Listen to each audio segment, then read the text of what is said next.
Jadi tuh ya, memang kadang di depan mata itu kayaknya terlihat ada rezeki yang besar.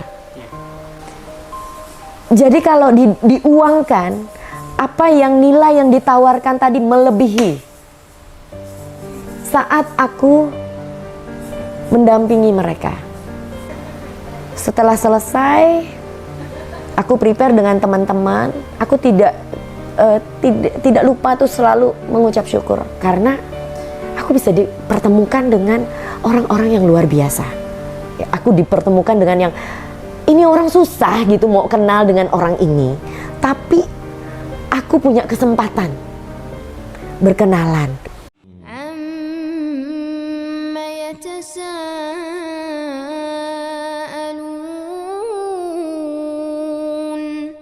Assalamualaikum warahmatullahi wabarakatuh. Kembali lagi di channel Cerita Saudara Seiman. Alhamdulillah, ini kedua kali kita berada di tempat Kak Yanis. Masya Allah.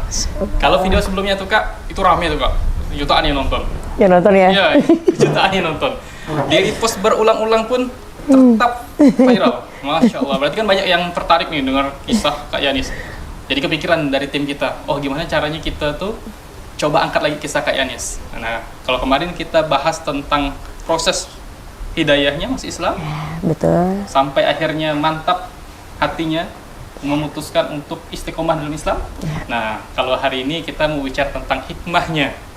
Jadi ketika sudah meluk sama Islam, apa sih hal-hal yang mungkin Kak Yanis pengen ceritakan yang kiranya ternyata selama ini ketika masuk Islam, tadinya saya emosian, misalnya kayak gitu kan. Ternyata ketika udah masuk Islam, responnya seperti ini loh terhadap ujian ini gitu loh. Boleh nih Kak Yanis, boleh ceritakan. Baik.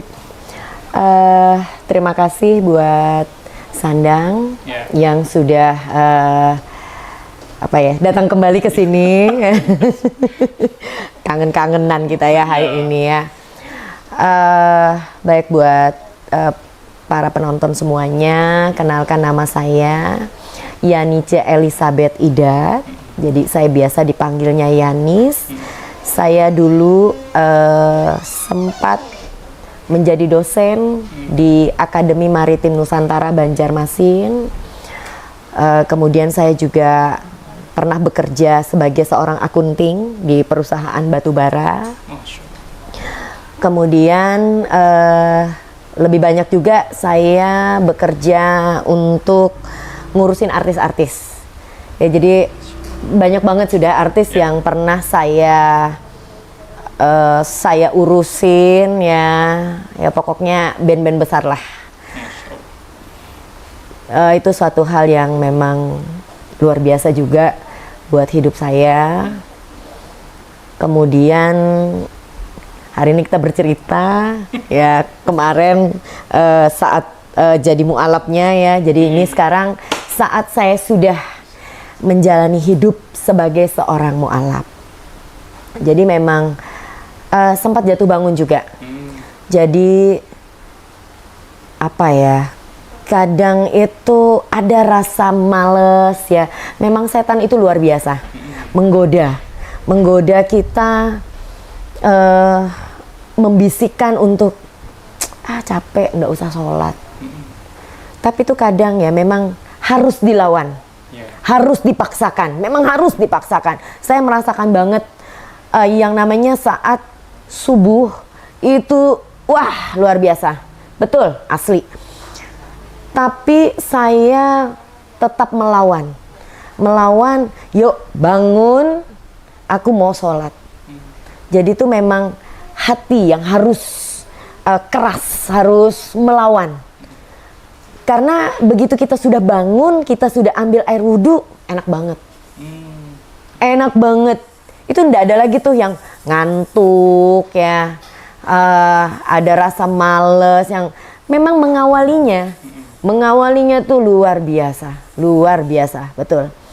Dan saya banyak banget mendapatkan hikmah setelah menjalani kehidupan sebagai seorang mu'alaf. Jadi Saya dulu tidak tahu kalau dengan membaca Al-Fatihah itu ya, berulang kali sampai ratusan kali. Saya dulu tuh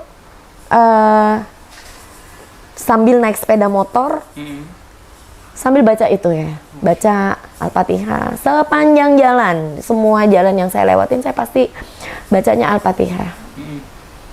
Itu benar banyak hal keajaiban yang saya dapatkan, terutama di rezeki. Rezeki yang Ya, jadi tiba-tiba tuh ada teman telepon, Bu Yanis, saya mau pesen soto Banjar. Hah? Oh iya, buat acara arisan. Tuh udah selesai satu ya. Tiba-tiba lagi, Bu Yanis, saya mau pesen soto Banjar. Tapi memang di waktu yang tidak bersamaan. Tapi kan kadang kita ngerasa, kita baru membaca Al-Fatihah gitu ya.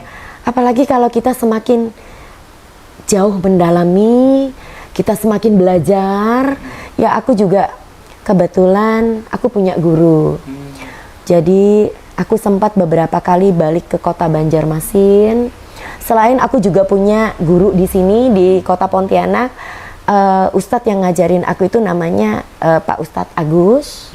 Nah jadi beliau juga ngajarin aku ngaji. Kemudian beliau juga yang ngajarin untuk bacaan-bacaan apa saja sih yang harus dibaca, yang bagus. Ya semua sih bagus, nggak ada yang nggak bagus ya. Tinggal kitanya saja, mau yang mana. Kemudian aku sempat pulang ke Banjarmasin. Waktu itu aku ditelepon sama teman, Kak Yanis, dia bilang, bisa nggak minta tolong Kak Yanis kontakkan manajernya Mulan Jamila. Masya Allah. Jamila ya? Ada apa? Saya bilang, ini ada teman ulang tahun. Acaranya private party. Oh oke. Sekaligus beliau mau meluncurkan jilbab, dia bilang. Oh iya baik, tapi diiniin dicombine sama acara ulang tahun. Oh ya baik. Akhirnya saya telepon lah teman. Sebetulnya saya lama juga tuh nggak telepon-teleponan sama Mbak Mira ya. Habis itu saya telepon, Mbak, lu masih inget nggak sama gua? Gue bilang, iyalah gua inget lah sama lu, mana bisa lupa. Dia bilang, oh syukurlah Mbak, ada temen mau acara ulang tahun di kota Banjarmasin. Tanggal sekian, aku bilang, kira-kira bisa ndak? Oh sebentar Nis, aku cek dulu, dia bilang. Oke, beliau cek, ternyata Nis bisa, dia bilang. Oke. Terus Nis, harganya sekian. Oh oke, aku bilang. Terus beliau bilang, Nis, lu mau nitip ndak? Dia bilang. Oh aku bilang, terima kasih, tidak usah. Mungkin kadang orang menilainya itu, kamu ini banget sih, maksudnya kayak orang nggak perlu duit atau apa. Karena kan kadang hal-hal seperti itu kan sebetulnya hal yang wajar. Tapi tuh aku tuh ya waktu beliau ini, Nis, lu mau nitip nggak? Dia bilang, tidak usah. Aku langsung ngobrol sama Mbak Mira. Mbak Mira, kayaknya nih akulah nanti yang akan mendampingi kalian untuk acara di Banjarmasin. Padahal teman aku itu belum ngomong kalau aku yang akan mendampingi mereka ya untuk acara. Dan ternyata deal, teman di Banjarmasin deal, dia telepon, Mbak kita deal dengan Mbak Mulan Jamila. Dia bilang, oh oke, saya bilang. Dan Mbak Yanis tolong preparein waktunya. Karena Mbak Yanis dari Pontianak ke Jakarta, nginep di Jakarta semalaman, besok paginya subuh Mbak Yanis akan bawa mereka. Bawa rombongan Mulan Jamila. Oke, aku bilang. Jadi itu ya, memang kadang di depan mata itu kayaknya terlihat ada rezeki yang besar. Tapi aku bukan mau menangkap rezeki itu. Padahal ditawarkan gitu ya. Tidak, aku bilang. Tapi aku yakin, ini pasti aku akan bawa mereka. Jadi kalau diuangkan, apa yang nilai yang ditawarkan tadi melebihi saat aku mendampingi mereka. Dari tiket pesawat Garuda PP, kemudian aku nginep di Terminal 3, karena memang kita Garuda tuh kan di Terminal 3. Aku nginep di sana karena biar tidak jauh-jauh, besok subuhnya aku ke Terminal 3 itu dekat. Jadi hanya jalan kaki, memang lumayan lah kita jalannya ya. Habis itu sudah aku bawa mereka sampai di kota Banjarmasin, dan banyak hal yang aku dapatkan. Rezeki itu enggak tahu lah ya, pokoknya semua jalan diberi kemudahan. Kami sampai dengan selamat, kemudian kami menuju ke Batu Licin. Kemudian kita acara di sana, acaranya luar biasa, dan aku tidak pernah mengira ya aku akan bertemu dengan orang kaya, orang yang luar biasa lah ya. Jadi si ibu yang punya acara ini baik luar biasa. Kita berkenalan apa segala macam, udah. Akhirnya dalam perjalanan kita juga alhamdulillah ya tidak ada kendala, semua diberikan kemulusan sampai kita ke Batu Licin di Pantai Angsana. Setelah selesai, aku prepare dengan teman-teman. Aku tidak lupa tuh selalu mengucap syukur karena aku bisa dipertemukan dengan orang-orang yang luar biasa. Ya, aku dipertemukan dengan yang ini orang susah gitu mau kenal dengan orang ini, tapi aku punya kesempatan berkenalan. Selesai acara dong, kemudian launching lah jilbab Verina official ya. Sudah selesai acara tersebut. Jadi di sana ada artisnya, ada Mulan Jamila dan ada Fabio Asar. Itu asik banget lah, pokoknya asik banget acara itu. Sudah besoknya lagi aku harus mengantar Mulan Jamila dengan Mbak Mira balik ke bandara, tapi kita harus nginep dulu. Karena selesai acara kita kalau tidak salah waktu itu jalan sekitar jam 2 malam. Kita nganter. Singkat cerita, udah selesai, akhirnya mereka nginep kita di hotel di bandara, kemudian subuhnya kita beresin, aku antar mereka untuk ke pesawat. Selesai itu, aku harus jemput lagi DJ Katy Butterfly. Aku jemput dia, jadi aku tidak pulang, aku tetap ada di bandara, aku jemput dia. Kemudian selesai aku ketemu dengan beliau dan orangnya juga ramah sekali, luar biasa, baik banget ya dengan rombongannya. Kemudian aku bawa ke Batu Licin kembali. Itu perjalanan kurang lebih sekitar 4 jam ya. Sampai kita di Batu Licin, kemudian mereka cek sound apa segala macam. Acara lagi dong, acara. Pokoknya malam itu karena ada juga Nela Karisma, ada si Katy, DJ Katy Butterfly, udah acara rame. Selesai acara, bangun pagi, aku bertemulah dengan ibu yang punya acara, dengan Bu Verina. Kok ketemu? Kemudian beliau bilang, Bu Yanis, boleh enggak Ibu jadi resellernya jilbab Verina official di kota Pontianak? Ya aku kaget dong, karena jujur saja ini kita baru kenal, tapi orang sudah percaya sekali Bu, aku bilang, terima kasih banyak Bu, aku bilang. Iya, sama-sama, dia bilang. Dan beliau akhirnya, nih bawa, ini untuk contoh. Beliau kasih aku 3, dan ternyata begitu aku sampai, aku kembali ke kota Pontianak, lumayan lah untuk penjualan. Ada sekitar 50 jilbab lah waktu itu keluar. Nah, setelah itu aku kembali disibukkan untuk menekuni bisnisnya aku lagi. Jadi sambil berbisnis jilbab, aku juga berbisnis soto Banjar. Jadi soto Banjar ini luar biasa. Maksudnya rumah ini kan tidak berada di tengah kota, tapi ada di bagian barat kota Pontianak, ya. Dan kalau dari kota tuh jauh sekali. Tapi Masya Allah teman-teman, itu yang datang ke sini untuk arisan lah, mereka memilih untuk makan di sini. Kemudian catering itu juga tidak berhenti-berhenti. Alhamdulillah lah pokoknya. Jadi memang asal kita percaya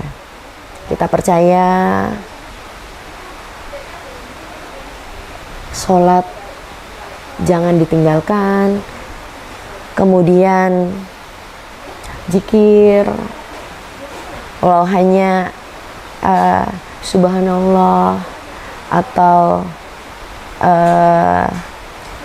apa sih namanya itu ya, zikir Jibril itu, Allahumma sholli ala sayyidina, itu zikir apa tuh, Jibril ya itu ya, atau zikir apa ya, Allahumma sholli ala sayyidina Muhammad. Oh, salawat Jibril, salawat Jibril. Nah itu selalu. Jadi aku sambil masak subuh ya, aku pasti bangun karena memang pesanan itu mereka kebanyakan makannya di pagi hari. Bu Yani minta tolong jam 8 sudah harus siap di kantor ya. Baik. Jadi itu ya, aku biasa subuh jam 3 sebelum memulai semua pekerjaan, aku sholat. Selesai sholat sebelum apa sih namanya, sebelum subuh. Tahajud. Tahajud, kemudian sebelum subuh, selesai sambil masak, sambil sholawat. Jadi itu aja yang diiniin ya. Kadang tuh mau nangis rasanya. Kenapa mau nangis? Tuhan itu sayang banget sama diri aku. Sayang luar biasa. Kenapa aku bilang sayang luar biasa ya? Banyak hal aku di keberkahan, kemudahan, kemudian dekat dengan orang-orang yang entah itu pejabat, entah itu pokoknya orang-orang yang luar biasa, yang mungkin untuk berteman dengan mereka itu susah, sulit, tidak sembarang orang yang bisa dekat dengan mereka. Tapi itu ya, Allah tuh memang luar biasa. Padahal aku hanya modalnya jualan soto Banjar ya. Bayangkan, dosen, pernah jadi kepala akunting ya, pokoknya dulu wanita karir, bisnis apa ini itu segala macam. Sekarang aku jadi tukang soto ya, tukang jual soto. Tapi luar biasa. Jangan salah. Aku coba fokus untuk bisnis soto, dan aku juga tidak melupakan yang namanya selalu mengucap syukur, selalu berdoa kepada Allah, karena Allah tuh luar biasa. Banyak hal, banyak mukjizat yang terjadi ya, yang aku rasakan. Jadi banyak hal-hal yang rasanya itu tidak masuk akal, tapi itu terjadi. Kemudian kayak soto nih ya, petinggi-petinggi yang ada di kota Pontianak ini ya, suka menikmati soto Banjar. Soto Banjarnya Acil Yanis. Soalnya jarang yang punya kan soto Banjar. Jadi Kak Yanis Mbak. satu-satunya nih, Pontianak. Enggak. Sebelum aku banyak kok, banyak. Tapi ya mungkin kita ada caranya masing-masing. Iya. Jadi kalau di sini selain aku membuat makanan yang enak, tapi jangan salah. Di sini juga diperlukan melayani. Kita melayani orang, ya. Jadi aku kalau sudah ada cateringan soto Banjar, walaupun aku punya anak buah, tapi aku selalu ada di sana. Walaupun ada 2 tempat misalnya, aku selalu berusaha, aku tetap mampir dulu ke salah satunya, baru nanti di sini aku rasa aman, baru aku ke yang satunya lagi. Kenapa? Jadi kita perlu memberikan pelayanan yang terbaik. Bagaimana kita tepat waktu. Jadi misalnya orang bilang, Bu Yani saya maunya jam 8, sudah siap. Kamu tahu jam berapa aku sudah ada di sana? 5:30 aku udah pergi ke kantor tersebut. Jam 6 udah sampai di sana. Aku pasti udah prepare tuh sama orang yang pesan sama aku ya. Tolong aku nanti di sana jam 6 aku udah datang. Aku minta pintunya dibuka. Jadi saat aku datang, aku sudah tinggal masuk, tinggal susun. Jadi aku dengan pegawai yang aku ajak untuk kerja ya, kita langsung bagi kerjaan. Ada yang potong ketupat, ada yang nyusun piring apa segala macam, ada yang motongin telur, ngeracik telur apa. Pokoknya begitu jam 8 saat orang menginginkan, semua sudah tersedia, sudah terhidang dengan baik. Sebelum jam 8 itu semua beres. 7:30 semua udah tersaji di atas meja, udah rapi. Dan saat orang itu datang untuk ngecek, Bu, mohon maaf semua sudah beres. Oh iya Bu Yani, terima kasih. Jadi memang pelayanan seperti itu akan membuat orang merasa percaya bahwa kita betul-betul mengerjakan pekerjaan ini dengan baik untuk menghasilkan hal yang baik juga. Dan di sini juga kerja itu butuh keikhlasan. Jangan malu, ya jangan gengsi. Nggak ada gengsi di sini. Jadi ya aku turun melayani. Jadi ngambilkan kuahnya. Jadi saat orang mau menikmati makanan soto Banjar itu ya, kuah udah kupanasin, udah panas, udah sampai gimana ya. Bu Yani, kita mau makan. Oh baik Ibu, saya bilang. Izin ya, nanti saya aja yang kasih kuahnya. Dan di situ orang merasa dilayani, dihargai. Maaf Bapak, saya yang ambilkan. Jadi pelayanan seperti itu membuat orang merasa nyaman. Itu yang aku pelajarin ya, secara psikologinya ya. Terus semua yang ada juga usahakan di atas meja bersih. Karena kita makanan.